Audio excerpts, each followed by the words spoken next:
Welcome, folks, to the Just Send a podcast. It's me, Big G, and yes, we are back. And 2 years ago, this wonderful lady, the spicy meatball, Dina Parise, did the first episode with me, and she's back. And today we are looking at motorsport safety. Hey, Dina, how are you doing? I'm good, thank you. Thank you for having me back. I can't believe it's been 2 years. That's so crazy. Yeah, lots happened on both sides. I know you guys been busy with the trailer for Yeah. traveling. You guys are working on sponsors as well, and you're aiming for 2024 to get back at it, hey? Yes. Okay. And how's things been going on how are you tracking so far? Well, it's sponsorship. Tough. It's a tough gig. And we haven't raced in a few years, so sometimes that works against you. But I'm pretty well out there social media wise, and try to keep myself out there. Even companies that I deal with, try and create some traction for them, and then hopefully it'll mean that we can work together in the future. So that's yeah, good. it's tough. That's great. Have you I know you've mentioned in some of your social media posts, especially on TikTok and so forth, that you guys have been working on Stella. Have you done any testing or anything like that yet? Or is it basically just maintenance and getting recertified? So yeah, maintenance, getting our equipment recertified. I know I posted a couple of videos about that, like the bell housing, just different things like that, just getting them recertified just to keep them up to snuff. And we're hoping to go testing in the fall. I'm just waiting because right now, excuse me, I am getting all of my safety equipment redone. It was at like my fire suit, my helmet, everything was at end of life. So it's time for new. So that's what I'm doing. And I'll have some videos coming out with that too. So, safety is first and foremost, and then for sure. everything else a lot of times they're willing to spend, a gazillion dollars on their program and going faster, but nobody wants to spend money on safety equipment. I just never understood that. I just don't get it. As you're saying that, I'm thinking it's easy to go fast. It's much more difficult to make sure you're safe, because anything can happen in a split second. And I think that people sometimes don't, I'd rather be proactive than reactive. But I think a lot of times it's always that it'll never happen to me kind of theory. Yeah. And I'll give you an example. We were selling safety equipment for a short period of time. Yes. And I had a gentleman who came in and he said, well, I don't go as fast as you. He says, but, because I said, maybe you should get the jacket, you can get the pants and the shoes, and you're good to go. I said, and you should really get a pair of gloves. Of course, he had a helmet and everything. And he said, well, I don't go as fast as you. I don't need gloves. And I'm like, well, fire burns at 0 miles per hour. Let's start there. I said, you never know. A few line breaks or something at the line, you get a little spark, poof, you're up in flames. And I said, now I know that sounds, over the top, but you never know what can happen. And I asked him, I said, what do you do for a living? He said, I'm a plumber. I said, so think about it this way. You're a plumber. God forbid something happens in your car. Your hobby is going to take you out of work for months if your hands get burned. And he left without buying the gloves and came back 2 weeks later because he said he told his wife what I said, and she didn't let him forget it for that whole 2 weeks. So he finally came in and bought it. I don't know, but yeah. So 2 weeks later, he came back and bought them, and I was happy about that. Not the purchase. I was happy that he was taking care of his own safety. No, that's for sure. So yes, like you said, things can happen so quickly, and as we move along, especially with regards to the fire safety, everybody's just thinking about, and maybe not even, they're thinking of just a roll cage, but it's not just slapping something inside a car. Let's just look at the chassis and the roll cage at the beginning of as a starter. Off camera, I mentioned an accident that happened at a local event where the young guy didn't have a proper full cage or even a full bolt-in cage. He just had a back half loop. And unfortunately, a tire burst flipped the car and smashed the front A-pillar side and the windshield area in, and he was killed on impact. And that's very sad because it's people.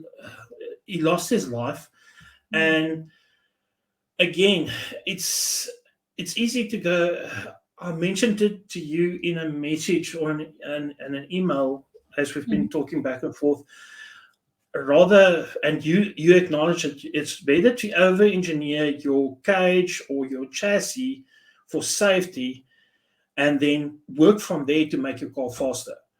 And like you said, you had to, especially with drag racing in America, as far as I know, there is a lot of scrutineering from the local governing bodies, NHRA and the sub ones, that you guys have to do on a regular basis. Can you give me more info on that? Sure. So as far as the chassis it's a regulated being. So ProMod, our chassis is specific. Don't ask me a lot about it because I can't give you too much, mechanical on that. That's not my gig. They can, anybody that can just go and look. Easiest way is to go onto YouTube to Tim McAmus's channel. He's got a lot of in-depth videos on different chassis for different setups. So I'll put the link to one of his videos that I distinctly remember how it explains how each chassis works. I'll put it into the description below. Yeah, Tim's a riot too. He's a lot of fun to watch. Yeah, interesting education. Yeah. Crazy. But yes, so our chassis are specific. They need to, I think ours need to be recertified every 2 years.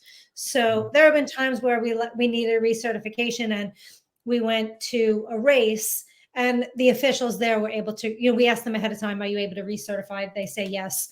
And again, goes with all of the interior safety equipment. One thing that we do have, we have it in ProMod. Even think a lot of the small tire guys are doing it now is a port-in seat. Super, super important to what it is it's kind of this hot mold that you sit in and it molds to your body. Yes. And it absorbs, if there is an impact, it's going to absorb that to keep you from getting a back injury. For one. Also have, so the regulation I think is just carbon fiber that's supposed to be over our head, but I actually have the padding up on top and around the sides. So the around the sides we have to have. And I almost wish the seating was like a NASCAR seating, but it's not. But yeah, so all of that is super important. And you know what? It's never hurts to overdo safety. If you're not required to have a port-in seat, who cares? If you have a bucket in there, if you have a bucket seat, then do the port-in and give yourself a little extra. First of all, it's way more comfortable. And for me, because I'm short, the bucket doesn't, and because I'm small, the bucket doesn't do anything for me anyway. But because years ago, before we had the port-in seat, I remember that I actually had, this is so bad. Oh my God. We had packed like pillows and towels in this, duct tape it to the inside of the seat because I was sliding around in the seat. Okay. So this was kind of right before the port-in seat became a thing. And then we did the port-in and it was the best thing. I would highly recommend it for anybody, no matter what you're running. Talking about the racing seats, I know the dirt track, oval track guys here, most of them, the seats are actually a steel-based seat. So there's no, as far as I know, there's no padding. Yes, you can put in a racing seat that's from Sparko, wherever, but it's just not allowed to be able to pivot. So because a lot of people would like to try and cut corners and try and go to a junkyard get a sports car race seat that allows for a 5-point harness, but it can still pivot on the backrest, and that, according to our rules and regulations, is a no-no. I also, what I've seen, I agree with you. I love the NASCAR style seats that comes up, almost like the rally seats, and the even now that you're talking about the pouring seats. If you, I don't know if you watched the Le Mans this year, or if you follow it, the endurance seats, endurance racing. Sorry, they have a base seat, and then the inner part that's molded to each driver. As they get out, they pull it out, and the next guy put it in. But the full headrest, side to side, and they still wear their neck protection harness device on top of that.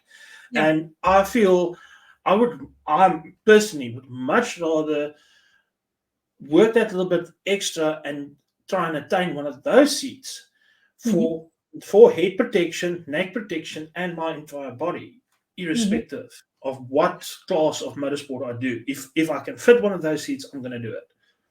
Yeah. So yeah. Absolutely. Anything that, kind of fits the curvature of your body. Again, it's going to absorb any type of impact. And, you don't want to be doom and gloom, but you also have to think, well, something can happen. It is. I mean, motorsport doesn't matter which, if it's drag racing, if it's oval track, if it's even if it's hill climb, it's dangerous. Something can happen. You can have some sort of failure, and then your safety equipment needs to be able to keep you from getting hurt or dead, for that matter. Yeah. I mean, I know for a fact this weekend, if I'm not mistaken, it's Pikes Peak as well.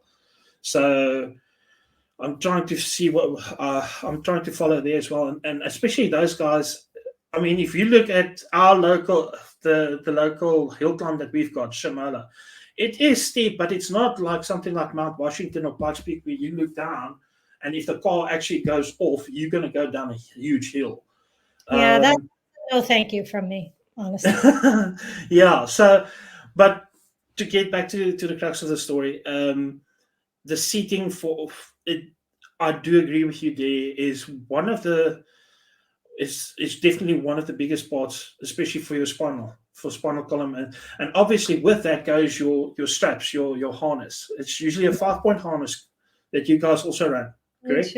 1, 2, I think we're set 1, 2, 3, 4. Oh yeah, 5. And then we also have a 7 where it actually clips to your legs. It's not required, but yeah. And then the drag racers, they have the clips on here.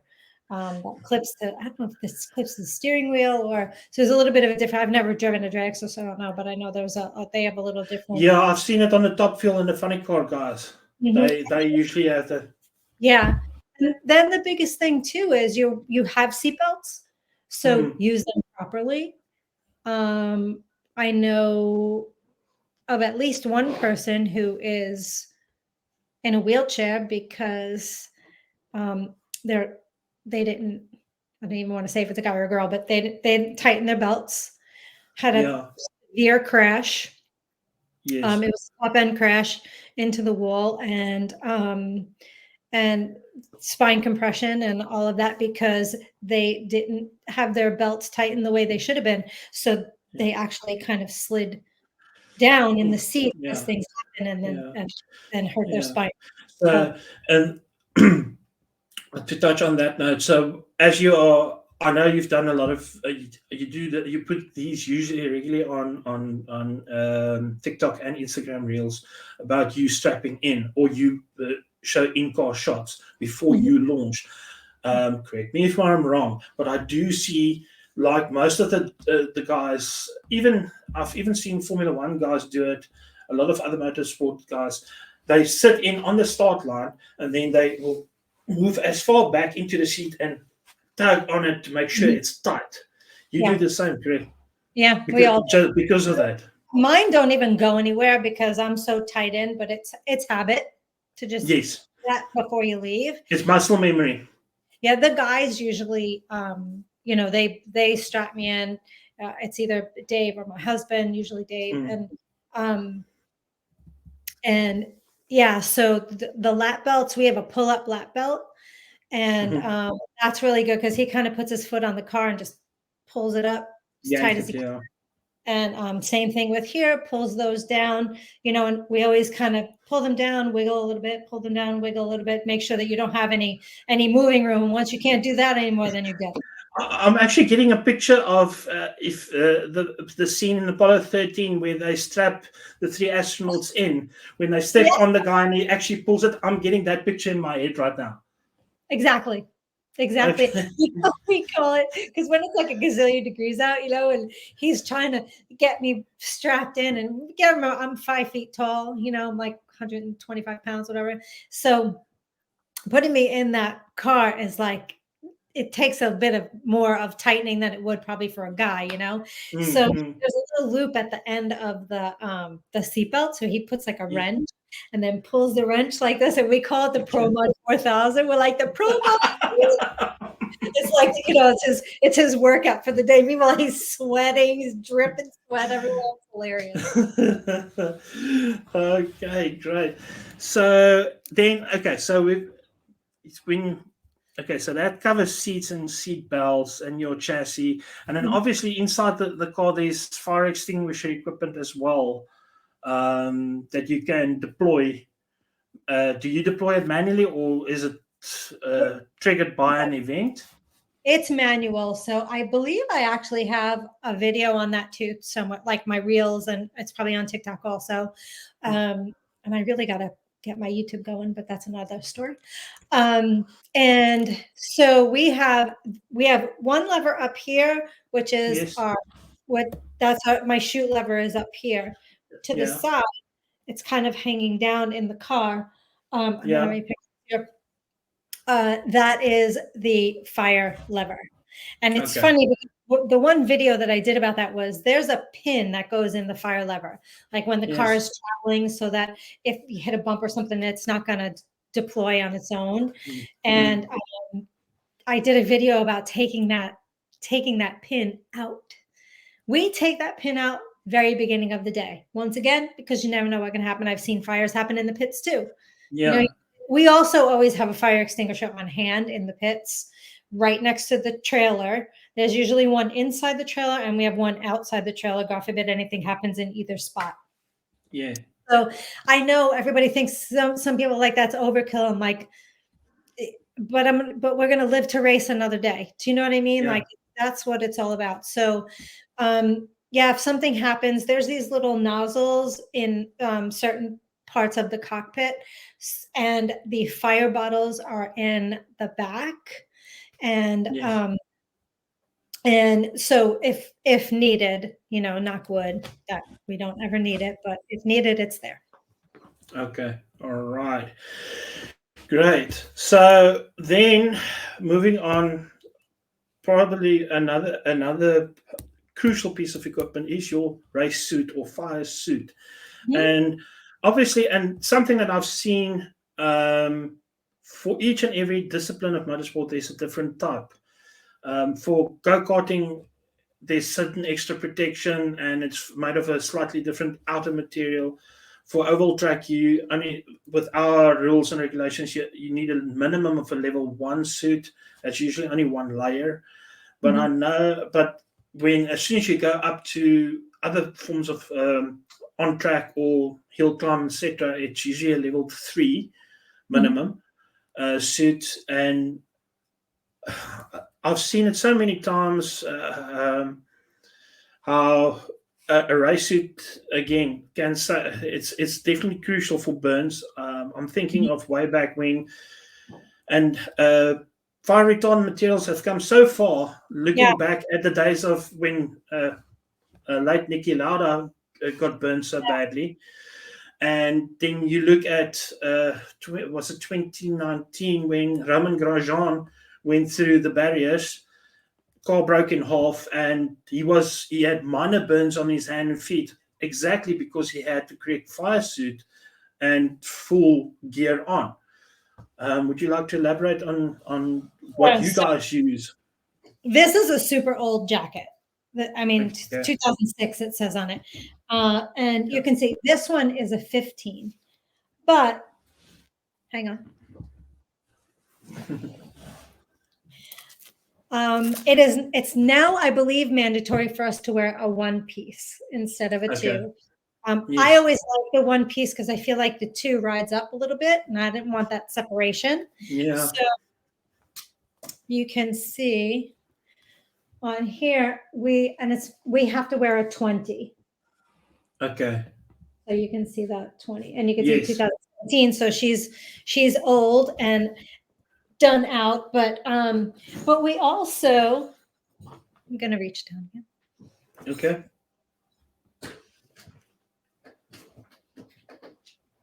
Underneath the suit, we're also wearing Nomex socks. Yes. Nomex underwear. Yeah. So, or Carbonex. This is by Simpson. And I'll actually have all my safety equipment coming from Simpson soon. Fantastic. So we wear, undergarments plus, so you're wearing the full undergarment, the socks, there's an underglove, head sock, and then of course your. Okay. Wow. Yes. You mentioning the two-piece suit. That was something that I never knew existed until obviously street outdoors came along. The guys usually wear it there, and again, what you spoke of, what we talked about off camera, the guy that didn't buy the first didn't buy the jacket, went back and came back to you guys and bought all the gloves and stuff. I know one of the guys from Memphis, JJ, he wears a jacket that he usually borrows, a helmet, and then he goes and races in jeans and cowboy boots. That's I'm sorry, that just no. So, I'm sorry. Remember the crash that he had? And this is a dig on him, but this is my observation from the safety side. Yeah. He wore a helmet, complete open face helmet, like circa 1976, like he borrowed it from Evel Knievel. I was like, what is the helmet that he's wearing? Yeah. I mean, you have to take into account, I get it, it's street, whatever, but they're powerful cars. You're wearing safety equipment. We know it's production, but don't be stupid. I mean, he had all kinds of burns and cuts and everything on his face. Yeah. So, if you think it's cool to not wear the safety equipment, then by all means, go ahead. But sometimes I wonder, is it because, I've heard people say it's hot. I'm like, well, it's hotter if your slap ass full of fire. So there's that. You got to kind of, you got to take it for what it's, Yes. And I couldn't believe that when I saw the helmet, I don't even remember the rest of it. I focused in first thing on seeing that helmet, complete open face. And it looked like an old helmet too. Like I haven't seen the ones with the, it had the snaps around the it. peak. Yeah. So whoa. And yes, then obviously then we go up to head and neck protection.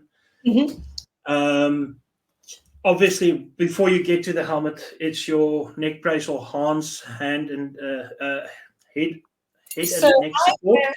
I wear a hybrid. Okay.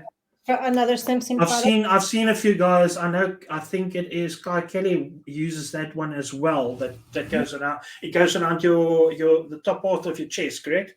There's a couple of different versions. So this one will snap kind of right, mid abdomen.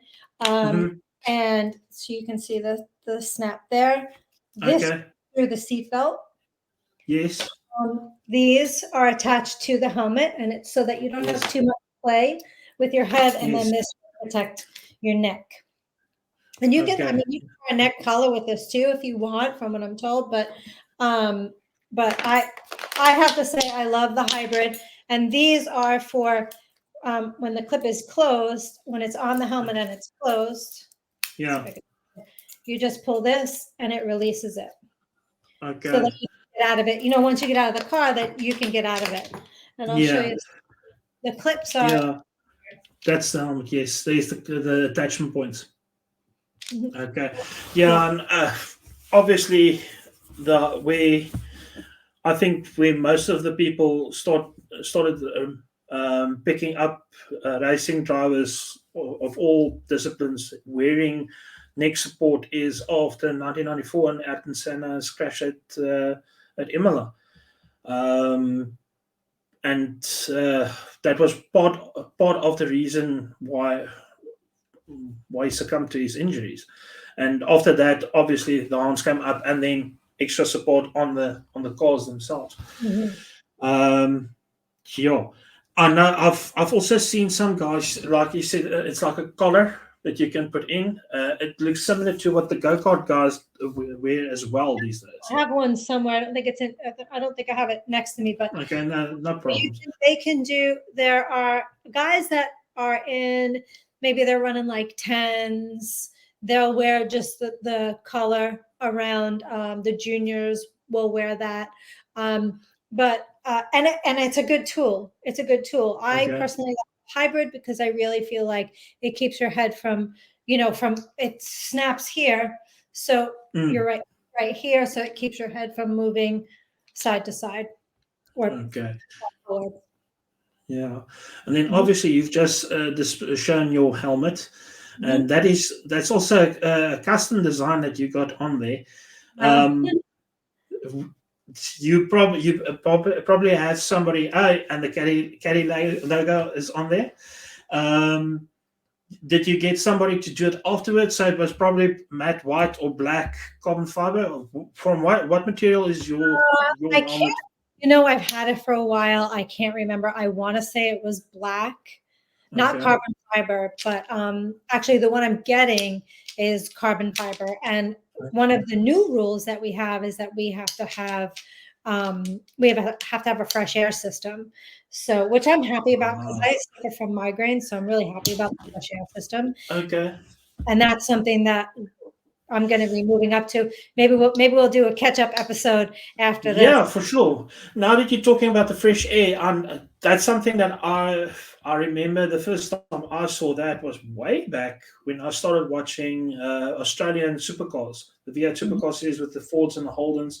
And the guys usually had either to the side or some of them had on top an inlet where there was a pipe connected to actually pick up clean and cool air, especially for them because it's long races that they do. And then obviously with you guys, cooling first of all. Secondly, fumes because of the alcohol fuels that you guys are running. It can become. I have to say, I don't really methanol. I don't get so much fume in the car. I mean, the burnout, we get, a lot of smoke, but for the most part, no fume. Because one thing, totally off on a tangent, is when you go through tech, right?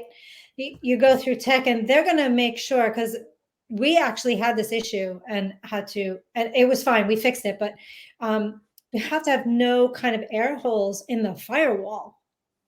Okay. We had to put a little rubber grommet in. There was a round. I don't know why it was there, but if there's any fire in the engine, you don't want it to come into the cockpit. So we had to put a little rubber piece in there. So I don't really find that I have too much in the way of, odor, which is good. Okay. Again, we have this. This thing is so old. I mean, it's old. But okay. So we have the head sock. Yeah. I always say it looks like I'm over a 7-Eleven. I don't know if you have 7-Eleven there. Yeah, we do have one or two in some of the places here in South Africa. Yeah. And then as far as the helmet, we have. I of course have my microphone inside, which is my communication to my guys. Yes. A lot of times, my husband is my car chief, so. Sometimes I wish I could turn it off in the car because he makes me crazy because he's my husband.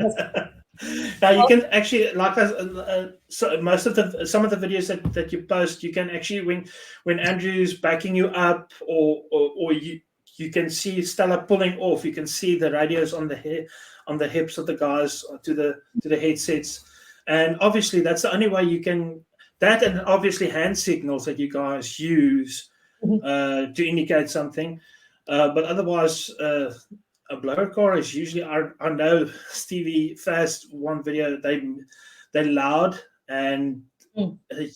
you won't hear each other talk if you don't have that part of that piece of equipment. And you could almost say that's a part of safety equipment as well, because communication is key Mhm. when you are doing motorsport, especially with drag racing that you guys are doing, because somebody can see outside, listen, there's a fuel leak, and they will obviously hand signals, say, cut the power, whatever term you guys use, Yeah. or anything, or you will direct you and say, okay, maybe you're a little bit off, Mhm. and for that, I know with drag racing, please correct me if I'm wrong.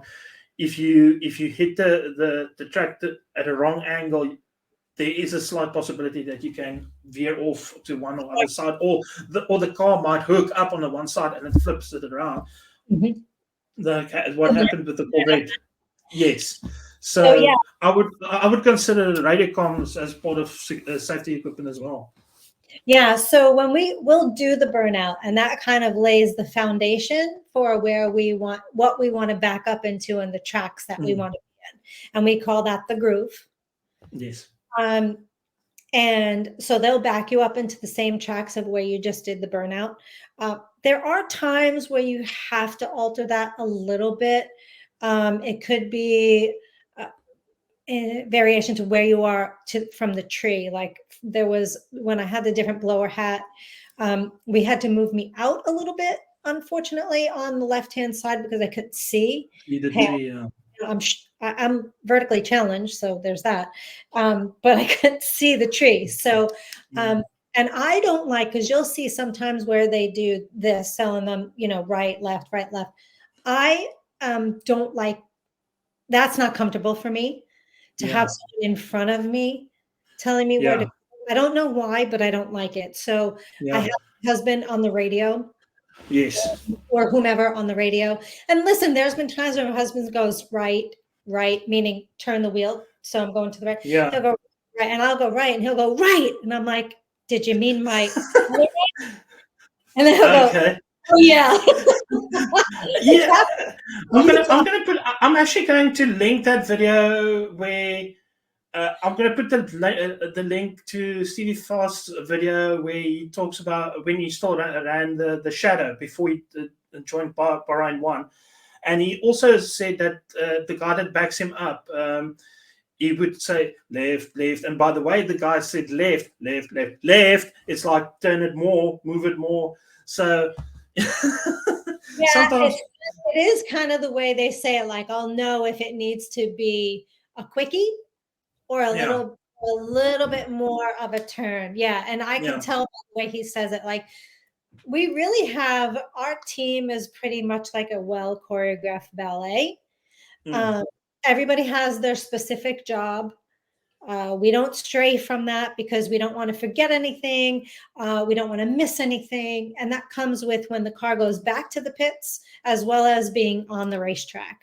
So yeah, everybody has their own, and we've gotten to know, like my husband, we're married 23 years, and our crew guy, Dave, he's our friend, but our crew guy, Dave Jordan, we've known him for like 20 years. He's been working with us since we had the two cars. So we know one another very well. And he knows, like if I say to him, I'm not mechanically inclined for one, but I hear everything, I feel everything. And my husband relates that too from my figure skating days. That's why I'm kind of so sensitive the way I can feel things. I don't know. And I'll tell Dave, hey, I felt XYZ. And my husband, for the longest time, was like, I don't know what she's talking about, like him and his Italian, getting his Italian up. And Dave would say, well, I checked out blah, blah, blah, whatever. And yeah, she's right. She didn't know exactly where it was coming from, gave me an idea, and I checked it out, and she was right. So he finally stopped doubting me that. And that's again, like you said, your team is a well-oiled machine. That also is part of running a safe environment, because everybody knows what they need to do, what they need to look out for, and if something happens, say, listen, whoa, stop, so this has happened. Let's just hang ten here and see what. Let's fix this first before you move on. That is, if somebody's out of place or rushed, it's that the margin for error is zero. Yeah. Our guys have a checklist. We literally have a checklist on the side of the trailer, and we have a meeting before if we have like someone. When I say someone new, it just means it's someone that's worked with us before, so they know how we work, which is good. Yeah. But we've kind of put them in the rotation. Sometimes it's who lives near this, who lives near that, because they're volunteering. Do you know what I mean? Like they're meatballs and beer. So and they have a list of what everybody has to do, and once that task is performed, they initial it. And my husband always rechecks everything anyway, so that's just how he is, which is fine for me. And the same thing with going out on the track. Okay, we have our meeting before. Okay, this is what you're going to do. This is what you're going to do. This is what you're going to do, and end of story. Okay. All right. Great. Well, that I think everybody will see. It's not just getting into a car and going down a straight line or going down around a track. There's certain things that you do have to take into account and make sure you do it the right way. Mm-hmm. Cutting corners can be catastrophic in more ways than one. If you walk away from something, you're lucky, but it could be even worse. You can end up in a wheelchair or you could die. Mm-hmm. Motorsport is very dangerous, and I know there's a lot of people that I've been speaking to, friends and family, and everybody. I know a lot of people are worried, but I think somebody who wants to do this is going into it informed. Somebody that really wants to do it properly. I'm not just talking, yes, there's a lot of weekend warriors that goes down to the track, and yes, they go through everything, but somebody that really wants to compete, you weigh up everything and you make sure that you try and stay alive and stay healthy, and you try not to cut corners. Yeah, and we want the weekend warriors to be safe too. Oh yeah, for sure. Excuse me. It doesn't hurt for them to put on a jacket, a helmet, make sure that they're wearing long pants. Hopefully the track doesn't allow them to be in a short sleeve shirt and shorts, but we never know.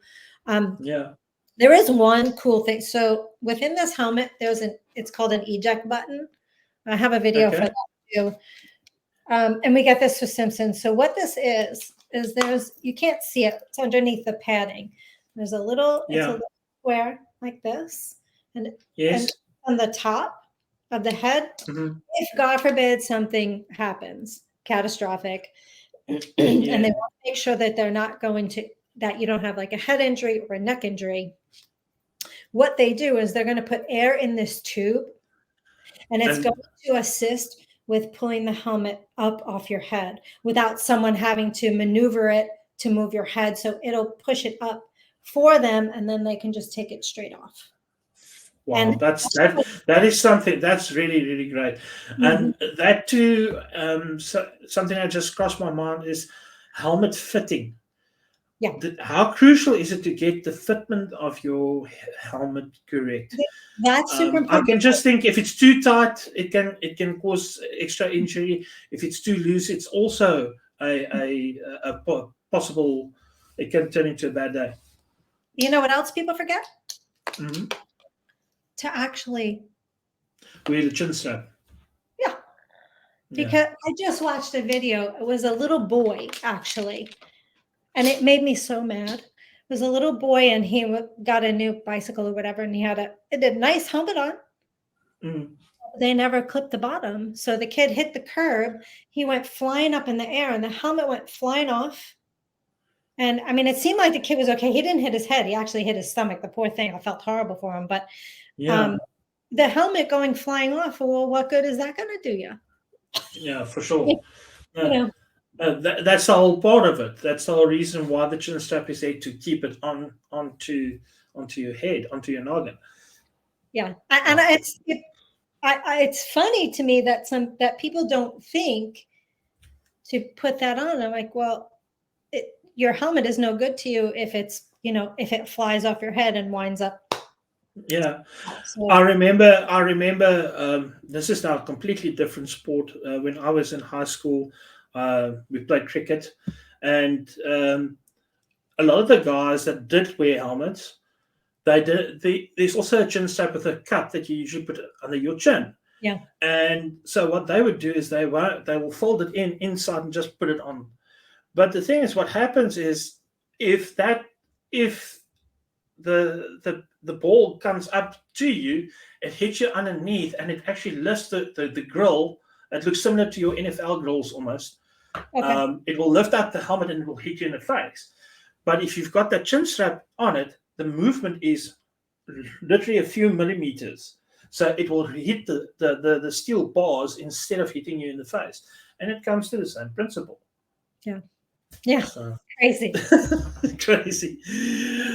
Okie dokie. Dina, anything else that you can think of? Any other safety aspects that you think people should know about? I would say the biggest thing, whether you're a weekend warrior or you're working your way up or whatever it is true communication that we were talking about before. And that's as far as even looking over the car and everything else. And look over the car. In between rounds, don't just sit and have a sandwich. You want to look for leaks. You want to look for something that's cracked. I mean, we've had things happen where, a lash cap cracked while I was on the starting line, or you want to make sure that you're changing out your motor parts when you need to, like changing rods and that kind of thing. Your oil, you want to go under, make sure that you don't see any leaks under that car. That's the biggest thing, because you get a couple of drops of oil under a tire and it's possibly going to throw you into the wall. And I know it sounds dramatic, but I have seen some stuff in the last 20 years. Yeah. No, for sure. Yeah, it's prevention is better than cure. And especially, I know, because, and not a lot of people I don't think a lot of people understand this.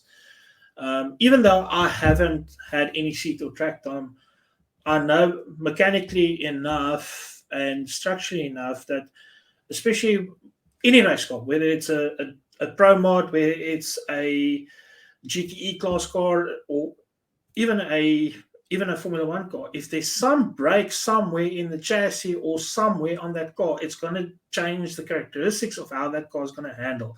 So it can, again, if one of the spars in the structure has cracked or broken off, because there's a huge amount of stresses on a race car. I mean, especially you guys seriously need to. I'll put all Dina's social media links down below. Go and look at the back tires of Stella. I mean, I can't remember. Was it 34s or 36s that you guys on the back? Yeah, there was 34. 34s. So that's a huge tire, and you stomping on the pedal and releasing it, and obviously that tire is wrinkling, but that's forces not just on the wheels, it's right throughout the car. And I'm not just talking about G-force, I'm talking about torque, as all of the mechanical equipment is working against each other. And after a while, and again, that comes back to the certification of the chassis, where you have to go and look at welds. And looking at, as I've been going through our local Motorsport SA documentation on different disciplines, with specifically looking at the chassis bolts, they're very specific on that your welds needs to be clean and clearly visible, and make sure that it's properly welded, not just tacked, not just touched. It must be welded. All of the joints needs to be properly welded, because that's usually where a break-in can happen. And again, if a weld cracks or something bends, it's definitely you're going to feel it. And again, you've mentioned it. You sit in the car, you will feel, okay, something didn't. The car might make it A to B, but you would then you might pedal it because something happened. Mhm. I mean, and it's something that happened on the chassis, and then obviously you will give that information back to your pit crew, and then they'll have to go and hunt with torches and whatever the case to see where is it something very obvious, or do they have to like really look carefully. Mm-hmm. And one of the other things, and I speak about drag racing because it's what I know. I don't other sports, other motorsports. I'm not so well versed in.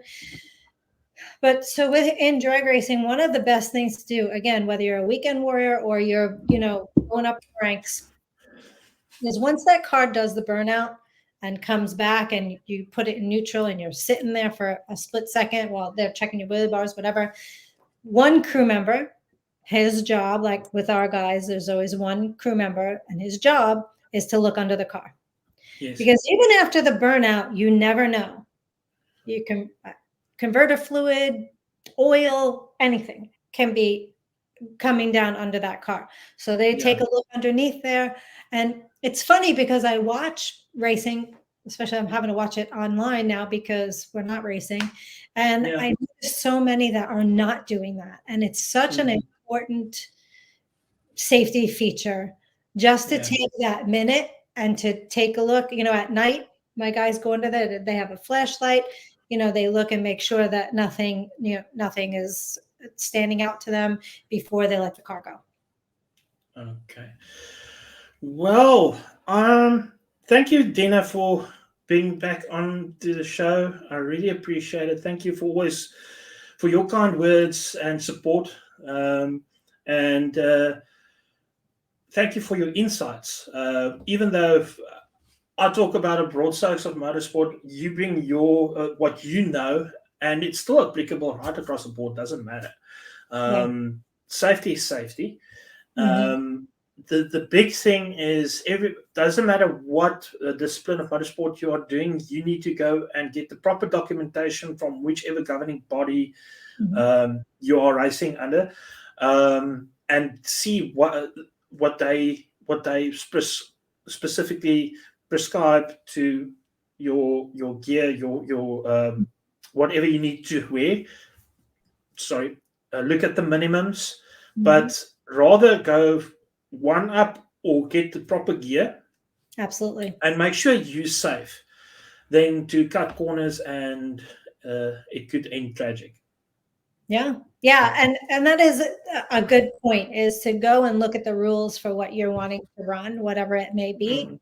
And look at what you need, whether it's on the car or on your person. And don't be afraid to bump it up a little bit. Safety is safety. They're not going to fault you for having more safety equipment than you need. If you have less, they're going to have something to say, which is good. I would hope that they wouldn't let people run if they don't have the proper safety equipment. But if you're going to bump it up, nobody's going to say anything about that, and you're just going to keep yourself safe. Agreed. Well then, Dina, thank you so much for your time. I really do appreciate it. Guys, I will be placing all Dina's links, all her social media accounts down in the comments below. You will also, if you're on TikTok and you see a video that starts, "Hi there, Spicy Beatmore here, keeping it spicy." It's Dina Parise, all the way. You in Georgia right now. Yes. Again, thank you so much for your time. Thank you for your inspiration. Keep up the good work, and hopefully you guys can get back on the track soon and do some testing and then send it down the track. Thank you, and I appreciate it, and I'm looking forward to seeing you getting back out there too. So thank you so much. Right, guys, that's it for this episode. Many thanks. Please like and subscribe, and if you've got comments, please leave them below. Also, I will be leaving my Patreon and all my social media links down below. Your support keeps this dream alive, and more interesting interviews to come, as well as more videos on me building the car from scratch, designing every bit. And thank you for everybody's support. Take care now. Stay safe, stay healthy, and just send it. Cheers.